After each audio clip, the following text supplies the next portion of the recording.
Do I need a permit for my project? Yes.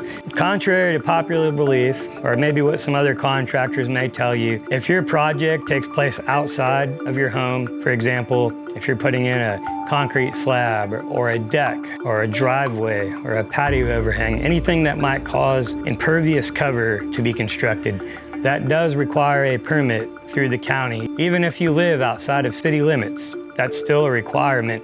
There was a law passed a few years back, some FEMA regulations came out, so a lot of that stuff has shifted and changed from what it was.